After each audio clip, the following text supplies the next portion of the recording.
ഈ കെട്ടിടം ഉപയോഗിച്ചിരുന്നല്ലോ, ഇത് അടച്ചിട്ടിരുന്നതാണ്. ഇത് അപ്പുറത്ത് വാടപ്പുറത്താ. ഇയാളാ തിരിയാത്ത പേരടിക്ക് നോക്കി ഒരു ഒറ്റ അടിയടി കോയക്കാം. ഈ ഭാഗം അടച്ചിട്ടിരുന്നിടത്ത് ഈ സാധനങ്ങളൊക്കെ കൊണ്ടുപോയി വേസ്റ്റൊക്കെ കൊണ്ട് അവർ ഡംപ് ചെയ്തിരുന്നു. എന്തോന്നാടോ ഇത്? ഒരെണ്ണം കൊടുക്കട്ടെ സാറേ. അതായത് ഈ ഭാഗം നമ്മൾ ക്ലോസ് ചെയ്തിരുന്നാണ്.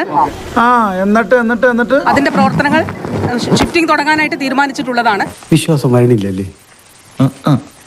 അടച്ചിട്ടിരുന്നത് കൊണ്ട് വാസ്തവത്തിൽ മറ്റ് പ്രയാസങ്ങൾ ഉണ്ടായില്ല എന്നുള്ളതാണ്.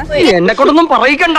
ഫർഹാൻ 4ാം വർഷ മെഡിക്കൽ വിദ്യാർത്ഥിയാണ് കോട്ടയം മെഡിക്കൽ കോളേജിൽ. ഫർഹാൻ, ഇന്ന് ഫർഹാൻ അവിടെ കണ്ട കാഴ്ച എന്താണ്? ഇവിടുത്തെ പണി പോയി. മെഡിക്കൽ കോളേജിന്റെ പല കെട്ടിടങ്ങളും വളരെ ശോചനീയമായ അവസ്ഥയിലാണ്. സത്യമാണെങ്കിലും എനിക്ക് അംഗീകരിച്ചു കൊടുക്കാൻ പറ്റും. അത് ആദ്യം ആ ഒരു മന്ത്രിയുടെ പ്രസ്താവന കേട്ടപ്പോൾ ആശ്ചര്യമാണ് തോന്നിയത്. 12 കൊല്ലം കുഴലിട്ടാലും വളഞ്ഞായിരിക്കത്തുള്ളൂ. അത് സത്യാവസ്ഥ എന്താണ് നമ്മൾ മനസ്സിലാക്കേണ്ടത്? ആ 2 വാർഡുകളും പേഷ്യൻസ് ഉള്ള വാർഡ് തന്നെയാണ്. നീ അറിഞ്ഞ ഞാൻ പെട്ടു. ആ 2 വാർഡുകളിലും ചികിത്സ നടക്കുന്ന വാർഡുകളാണ്. അതിങ്ങനെ വരാൻ വഴിയില്ലല്ലോ. പക്ഷെ അങ്ങനെ വന്നല്ലോ. ഏറ്റവും പ്രധാനപ്പെട്ട ആതുര ആലയമാണ്. അവിടെ ഇത്ര പഴക്കമുള്ള ഒരു കെട്ടിടം നിലനിൽക്കുന്നു എന്നുള്ളതാണ് ഏറ്റവും വലിയ വീഴ്ച. അതൊന്നും എനിക്കറിയാം. അവിടെ ആ രോഗികൾ പോകുന്നു, ആ കെട്ടിടം തകർന്നു, ഒരാൾ മരിച്ചു. അതിന്റെ ഉത്തരവാദിത്തം മിനിസ്റ്റർ ഏറ്റെടുക്കേണ്ടതല്ലേ? എല്ലാം കയ്യിൽ നിന്ന് പോവാ.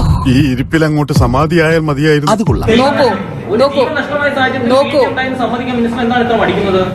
വല്ലാത്ത തലവേദന. ഞാനൊന്ന് കിടക്കട്ടെ.